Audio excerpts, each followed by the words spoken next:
Assalamualaikum warahmatullahi wabarakatuh. Saya Dr. Muhammad Aris, juru bicara Satgas Percepatan Penanganan COVID-19 Kabupaten Kolaka, ingin menjelaskan beberapa hal sebagai berikut.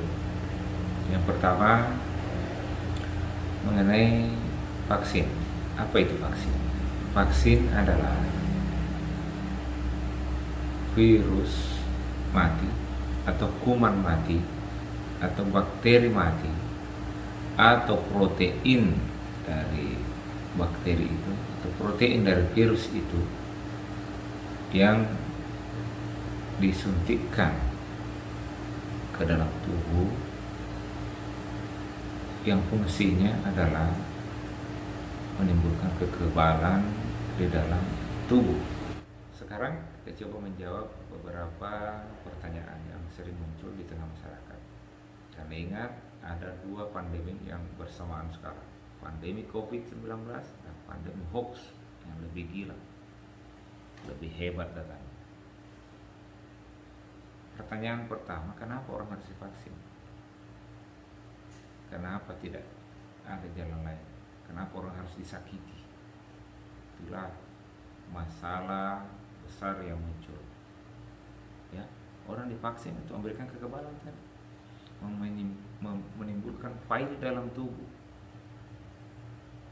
Jangan kuman aktif yang masuk, jangan corona yang masuk secara aktif. Karena kalau corona yang masuk secara aktif menimbulkan sakit COVID-19, maka ingat secara teoritis bahwa 3% kalau seluruh populasi kena COVID secara langsung, maka 3% warga atau populasi itu akan meninggal. Itu secara teori. Untuk Kolaka sendiri, kematian akibat COVID untuk dipresentasikan dari yang positif terlapor adalah 2,7%, sedikit lagi masuk dalam teori ini. Tetapi saya yakin bahwa banyak sekali korban, banyak sekali positif yang tidak terlapor. Itu sehingga teori itu bisa masuk. Nah, bagaimana penduduk Kolaka? 238.688 jiwa menurut Capil. 3% dari itu berapa? 7.000. Apakah kita tega? Ada 7.000 orang harus meninggal baru selesai masalah? Tentu tidak. Bagaimana cara kita dalam mengatasi? Tentu dengan vaksinasi diberikan. Tidak boleh kita menolak vaksinasi, karena tujuannya adalah memberikan kekebalan. Jadi tujuan utama kita memberikan kekebalan. Tidak ada satu pemerintah pun ingin mencelakai masyarakatnya. Kami ini bukan orang jahat. Kami justru sangat perhatian kepada masyarakat, kepada anak-anak kita, supaya dia selamat, dia bisa bermain dengan gembira, dia bisa belajar di sekolah, dia bisa belajar tatap muka di sekolah, ketemu teman-temannya, ketemu gurunya. Jalannya harus divaksin supaya ada kekebalan, sehingga bergaul kemana-mana dia akan tetap selamat, dia sehat tanpa ada corona. Vaksin sudah dibikin sedemikian rupa, sangat aman. Contoh yang terjadi sekarang, hampir setelah kita ini ya keliling vaksin, sudah sejak bulan Februari dicanangkan sampai hari ini, alhamdulillah sedikit sekali yang terjadi KIPI atau kejadian ikutan pasca imunisasi yang berat. Ada mungkin 1-2, tapi alhamdulillah belum pernah ada yang sampai yang meninggal untuk Kabupaten Kolaka. Ya, seperti itu kira-kira. Jadi ini sangat aman. Apa yang ditakutkan dari vaksin? Anak-anak kita sudah sangat biasa. Pengalaman 3 hari kemarin kita sudah mulai vaksin sejak hari Senin. Sekarang sudah beberapa sekolah sudah mulai. Alhamdulillah, hampir tidak ada keluhan kita temukan pada anak-anak kita. Yang penting melewati proses screening yang ketat dari dokter. Semua anak-anak yang lolos screening disuntik, alhamdulillah tidak ada gejala yang signifikan. Ada yang demam sedikit, kasih obat. Ada yang terasa ada nyeri-nyeri sedikit, dikasih obat, selesai. Aman, tidak ada masalah. Bagi orang tua, kalau ingin anaknya kembali bersekolah dengan ini, mari kita untuk mengikuti vaksinasi. Apa yang ditakutkan? Insya Allah tidak ada yang ditakutkan. Pertanyaan yang kedua, apakah tenaga kesehatan atau siapa yang bisa menanggung kalau terjadi apa-apa dengan anak saya? Itu pertanyaan yang saya kira menjawabnya harus melalui pendekatan yang berbeda. Yang pertama seperti ini. Vaksinasi yang kita lakukan adalah bentuk ikhtiar kita menanggapi cobaan yang Allah berikan kepada kita semua. Untuk memberikan kekebalan kepada anak-anak kita, memberikan kekebalan maksimal kepada seluruh warga, supaya terjadi ada yang namanya herd immunity, kekebalan kelompok. Risikonya sangat kecil, hanya butuh mungkin rasa sakit ketika ditusuk jarum, itu efek sampingnya sangat ringan, kemudian bisa menimbulkan efek kekebalan yang maksimal. Itu luar biasa. Jadi manfaatnya sangat jauh lebih banyak daripada mudaratnya. Ini secara pendekatan secara agama kalau kita mau. Ketika sesuatu yang manfaatnya lebih tinggi, maka itu harus bisa dilakukan. Bisa kita, berapa banyak yang korban menurut Anda? Menurut kami yang melakukan selama ini tidak ada. Sehingga apa yang Anda takutkan?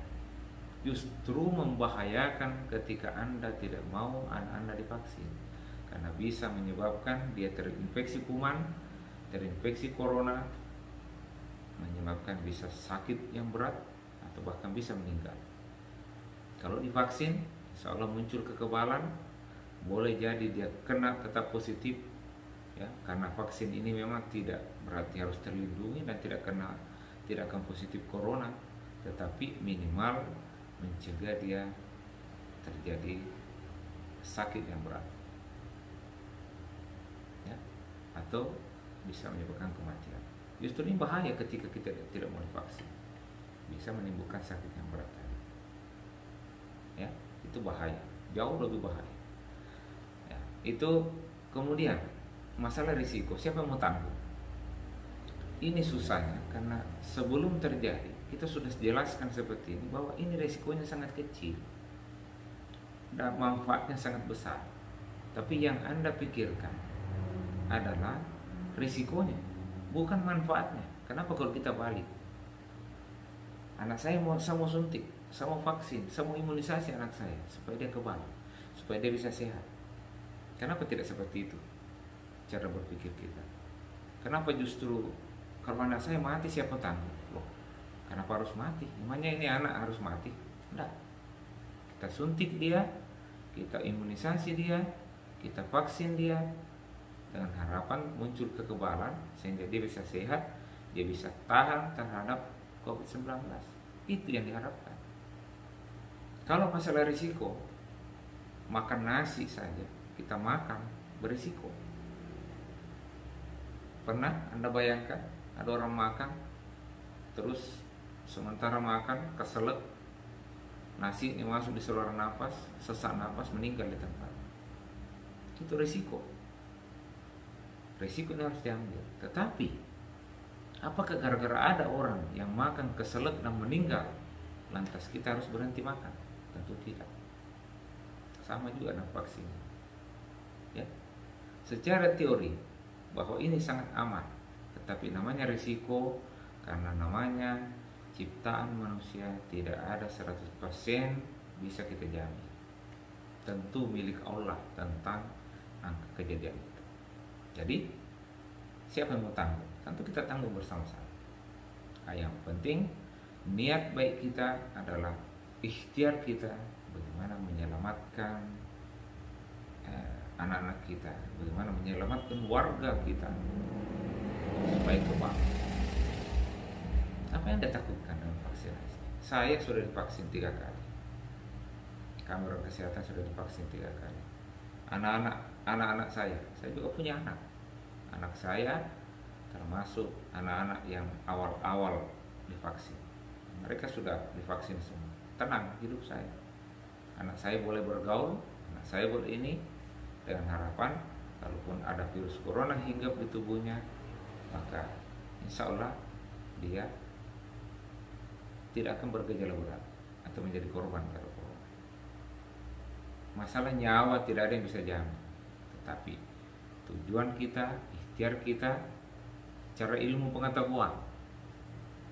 Kami para dokter sudah mengatakan ini aman, efek samping risiko kecil, tapi efek yang diharapkan itu sangat besar, memberikan perlindungan, maka ini sangat aman. Anda percaya sama siapa? Kenapa mesti percaya dengan berita hoax ya? Ya, seperti itu kira-kira. Jadi mari Bapak Ibu kita bersama-sama berbondong-bondong untuk melakukan imunisasi COVID-19 untuk anak-anak kita, demi mereka, demi kesehatan mereka, demi masa depan mereka. Ya, banyak diberlakukan aturan-aturan. Tujuannya cuma satu, bagaimana supaya orang mau divaksin. Karena kadang-kadang memang masyarakat harus dipaksa sedikit baru mau melakukan kebaikan. Kemudian yang ketiga ada pertanyaan tentang yang menghubungkan dengan hak asasi manusia. Ya, para penggiat HAM ya, yang mengkritisi masalah vaksinasi anak-anak ini, mari kita coba saling terbuka. Siapa yang tega ketika kami vaksin akan bisa menimbulkan kekebalan, hanya butuh nyeri sedikit, karena memang disuntik itu pasti nyeri, sekecil apapun nyeri itu pasti akan ada. Tapi setelah nyeri itu maka akan muncul kekebalan, dan insya Allah anak-anak kita bisa menjadi kebal dan bisa sehat. Tetapi kalau kita tidak suntik, dia akan sakit, dia akan korban. Sekarang yang jahat siapa? Kami yang jahat karena memberi vaksinasi supaya dia kebal, atau Anda yang menghalang-halangi vaksinasi sehingga mereka menjadi korban dan sakit? Mari kita jawab secara bersama-sama. Ini sudah aman, sudah dilakukan uji klinis, sehingga untuk anak-anak kita baru satu jenis vaksin yang boleh dipakai, yang lain belum. Nah, itu yang kami lakukan. Jadi apalagi kita tunggu? Mari kita bersama-sama untuk mendatangi tempat imunisasi anak supaya anak-anak kita menjadi kebal. Sekolah bisa dibuka kembali, karena nanti kemungkinan besar akan ada aturan bahwa hanya anak-anak yang sudah divaksin yang boleh mengikuti sekolah tatap muka. Anda mau anak Anda daring terus atau online terus, atau bahkan tidak diikutkan dalam pelajaran hanya gara-gara anak Anda tidak divaksin? Karena kami yang punya anak yang sudah divaksin juga punya hak menentukan. Kami punya anak berhak untuk selamat, untuk tidak terinfeksi dari orang-orang yang tidak mengikuti aturan. Sama-sama kita punya hak. Kami punya hak untuk sehat, terserah Anda. Oke? Jadi mari Bapak Ibu kita melaksanakan vaksinasi ini. Kalau anak sekolah kita sebutnya imunisasi. Sebenarnya tidak ada perbedaan, hanya memang dari kecil, dari awal anak-anak itu dikenal dengan imunisasi. Tapi intinya sama. Imunisasi artinya pemberian zat atau benda atau suntikan yang bisa menyebabkan terjadinya peningkatan imun. Sementara vaksinasi adalah vaksin yang dimasukkan ke dalam tubuh yang juga tujuannya untuk menyembuhkan imun. Jadi itu sama saja.